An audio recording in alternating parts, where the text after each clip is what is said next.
विषय अध्ययन में आज हम नए अध्याय को लेकर आए हैं जिसका नाम है पर्यवेक्षण एवं अभिप्रेरण या अपन कह सकते हैं अभिप्रेरणा।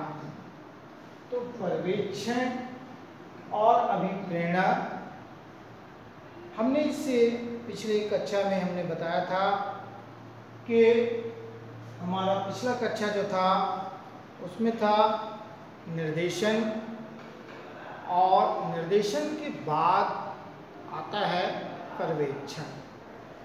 तो पर्यवेक्षण का अर्थ है, सबसे पहले हम देखते हैं पर्यवेक्षण का अर्थ में आता है कर्मचारियों द्वारा किए गए कार्य को देखना पर्यवेक्षण कहलाता है। ये तो सामान्य सी बात है कि जो कर्मचारी कार्य कर रहे हैं उसकी जो देख रेख की जाती है उसे हम पर्यवेक्षण कहते हैं। इसके महत्व से उपक्रम का जो सामान्य नीतियां हैं वो बढ़ती है और ये बताया जाता है कि उनको क्या काम करना है, क्या काम नहीं करना है, काम करना है तो कैसे करना है। ये सारी बातें पर्यवेक्षण के अंतर्गत कर्मचारियों को बताई जाती है। तो हम कह सकते हैं कि जो व्यक्ति ये कार्य करता है उसे हम पर्यवेक्षण कहते हैं। यानी कर्मचारियों को जो कार्य दिया गया वो कार्य ठीक से कर रहे हैं कि नहीं कर रहे हैं, किस प्रकार करते हैं, उनके कार्य करने की कला कैसी है, ये सारी बात जो व्यक्ति देखता है उसको कहते हैं पर्यवेक्षक। यानी जो कार्य को देखता है वो क्या होता है, पर्यवेक्षक। और पर्यवेक्षक की क्रियाकलाप को हम कहते हैं पर्यवेक्षण। तो अब हम इसकी परिभाषा की बात करें, परिभाषा हम इसको इस तरह दे सकते हैं। परिभाषा में हम इसको हम लिख सकते हैं, इसकी परिभाषा में एक परिभाषा दी गई है। तो एक परिभाषा है कि पर्यवेक्षण का तात्पर्य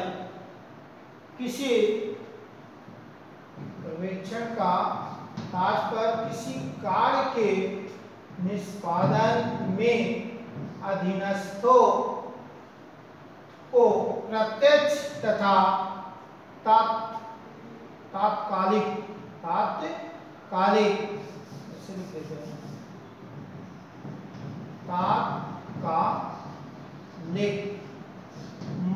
मार्गदर्शन प्रदान करना है। तात्कालिक मार्गदर्शन प्रदान करना है।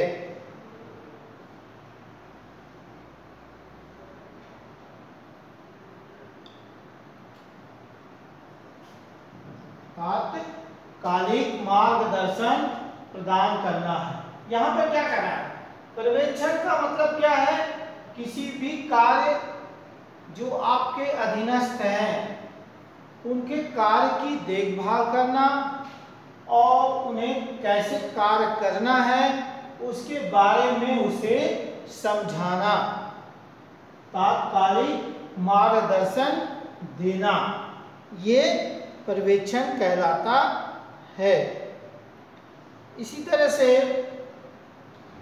इसमें एक चीज और बताई गई है कि पर्यवेक्षण में काम कैसे करना है, कौन सा काम करना है, कौन सा नहीं करना है, ये चीज भी इसमें बताया जाता है। तो ये तो परिभाषा हो गई और ये पर्यवेक्षण का अर्थ हो गया। अब हम इसके कुछ लक्षण की बात करें तो इसमें भी कुछ लक्षण हैं, हम यहाँ लिख देते हैं। लक्षण। लक्षण में पहला आता है नेतृत्व गुण। पर्यवेक्षण के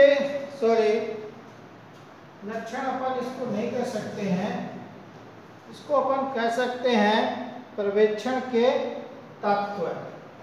ये क्या है? तत्व मतलब इसके अंदर कौन सी चीजें आती हैं, क्या क्या इसके अंतर्गत कार्य होता है। तो सबसे पहला है नेतृत्व गुण। नेतृत्व गुण मतलब जो भी काम कर रहे हैं कर्मचारी, उसका लीडर बनना, मतलब उसके कार्य की देखभाल करना और उस कार्य को किस तरह करना है उसके बारे में भी समझाना।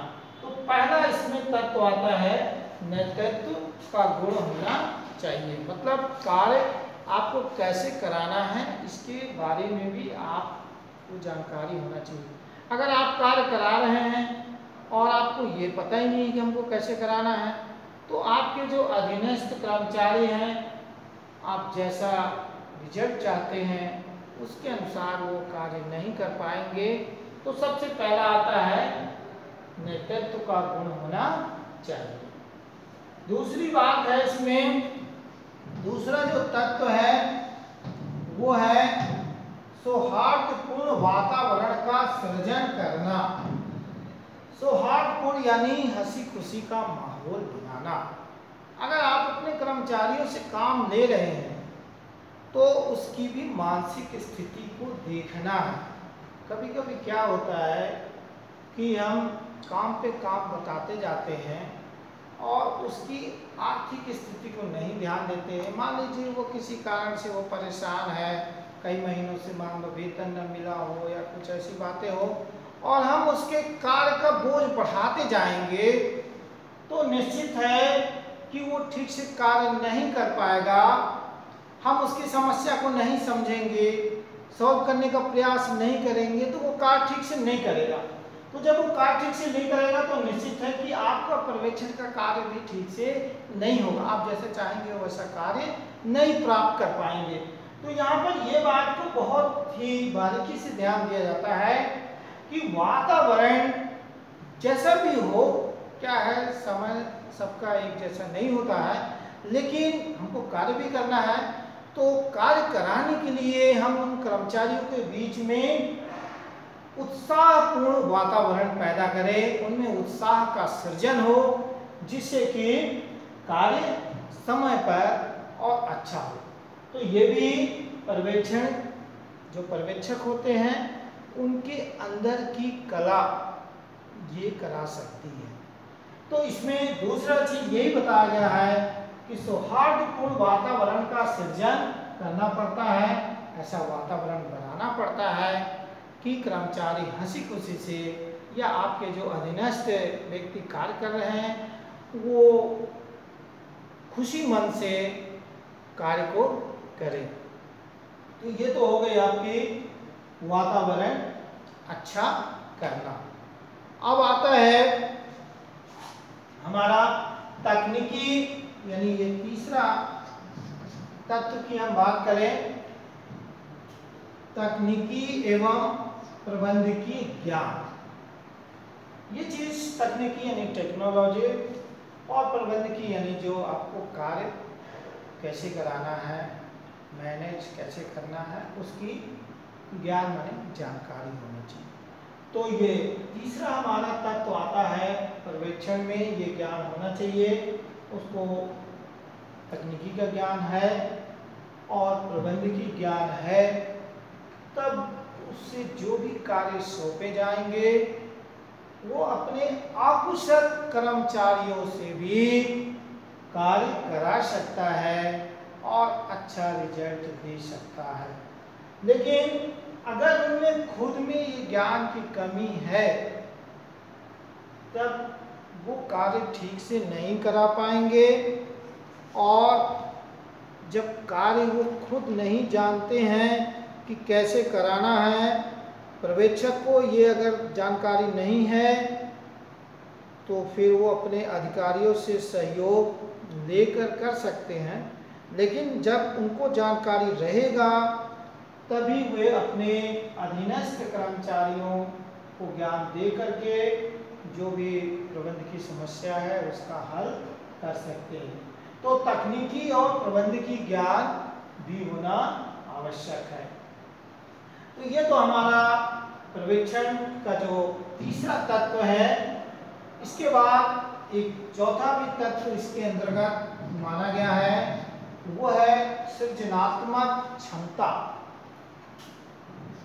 सृजनात्मक क्षमता का मतलब है पर्यवेक्षण को मानवीय संबंध कौशल सृजित करने की क्षमता होनी चाहिए।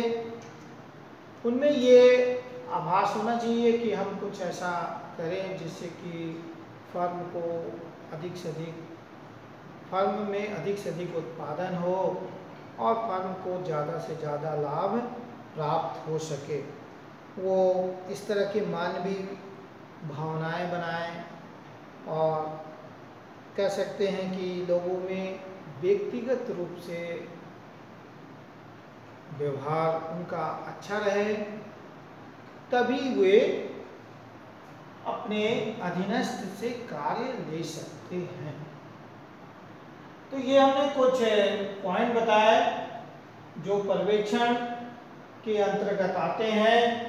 हम एक बार फिर से इन पॉइंटों को रिपीट करते हैं। तो सबसे पहले आपको मैंने बताया पर्यवेक्षण का अर्थ सिंपल सी बात है कि कर्मचारियों द्वारा किए गए कार्य की देखभाल करना ही पर्यवेक्षण कहलाता है, और जो व्यक्ति ये कार्य करता है उसको पर्यवेक्षक कहते हैं। दूसरी मैंने एक परिभाषा बताई कि पर्यवेक्षण का तात्पर्य किसी कार्य के निष्पादन में और अपने जो अधीनस्थ व्यक्ति हैं उनमें प्रत्यक्ष और तात्कालिक मार्गदर्शन कराना है, अर्थात उन्हें कार्य की देखभाल भी करनी है और आगे काम कैसे करना है उसके बारे में भी उनको रास्ता बताना है, मार्गदर्शन कराना है। क्या होता है जब कभी कार्य कोई चल रहा है और बीच में कुछ रुकावट आ जाती है, जो कार्य करने वाले कर्मचारी हैं वो रुक जाते हैं, उनको समझ में नहीं आता है कि हम आगे अब कैसे कार्य करें। तो उस समय पर्यवेक्षक का ये अहम रोल होता है कि उनको अच्छी मार्गदर्शन करें, वो जो उनमें उनके कार्य में रुकावट आए हैं उनको दूर करने के उपाय बताएं और फिर कार्य को सुचारू रूप से आगे बढ़ाएं। तो ये इसमें मार्गदर्शन प्रदान करना मुख्य बातें होती है। फिर मैंने आपको बताया कि कुछ इन्हीं परिभाषाओं और अर्थ के आधार पर कुछ तत्वों का यहाँ पर निर्माण किया गया, जिसमें कि सबसे पहला मैंने बताया नेतृत्व का गुण। ये गुण बहुत ही महत्व रखता है क्योंकि उन्हीं को लीडरशिप सौंपा जाता है। ये देखा जाता है कि ये व्यक्ति कार्य को कितना आगे ले जा सकते हैं। तो नेतृत्व का गुण पर्यवेक्षक में होना चाहिए।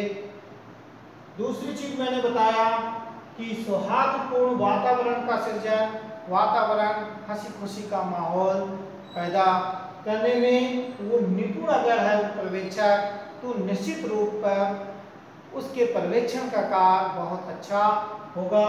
फिर मैंने बताया तकनीकी और प्रबंधकीय ज्ञान, ये भी हर पर्यवेक्षक में ये ज्ञान है। कभी कभी ऐसा होता है कि जानकारी कम होती है जिसके कारण वो अच्छा कार्य नहीं कर पाते हैं। तो तकनीकी और प्रबंधकीय ज्ञान होना भी एक अच्छे पर्यवेक्षक में बहुत आवश्यक है। फिर मैंने बताया सृजनात्मक क्षमता, मतलब कार्य को किस तरह से आगे बढ़ाया जाए और फिर हर कर्मचारियों के बीच में एक मानवीय भावनाओं का संबंध स्थापित हो, इस तरह की भी क्षमता उसमें होनी चाहिए। आप देखते हैं कभी कभी कि किसी पर्यवेक्षक से जो उनके अधीन कर्मचारी कार्य कर रहे हैं बड़े खुश रहते हैं और किसी से खुश नहीं रहते हैं।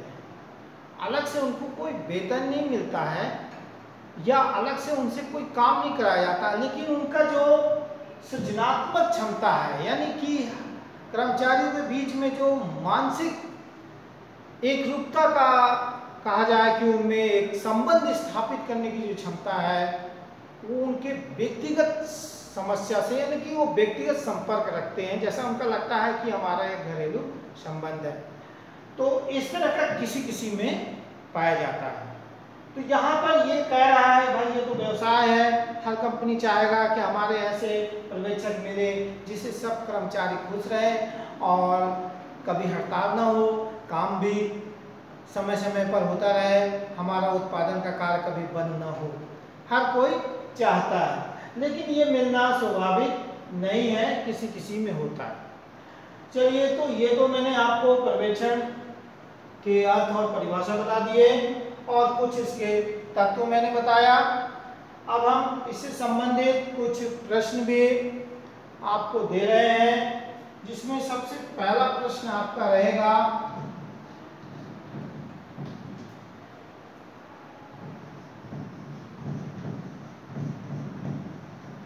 पर्यवेक्षण का अर्थ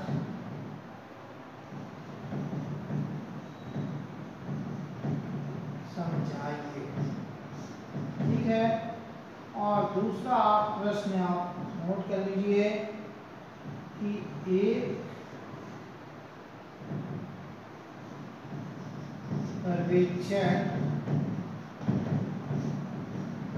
की परिभाषा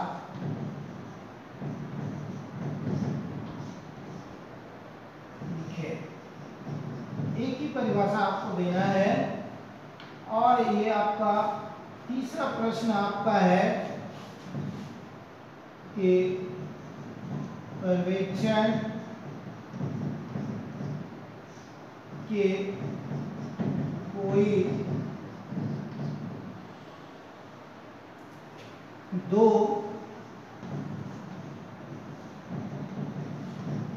तत्वों को समझाएं। कोई दो तत्व को आपको समझाना है। तो ये 3 प्रश्न आप नोट कर लेंगे और जैसे ही आप वीडियो देखने के बाद आपको अपने नोटबुक में लिख करके और आपको भेजने हैं। तो आज के लिए इतना ही, फिर अगले क्लास में हम बताएंगे।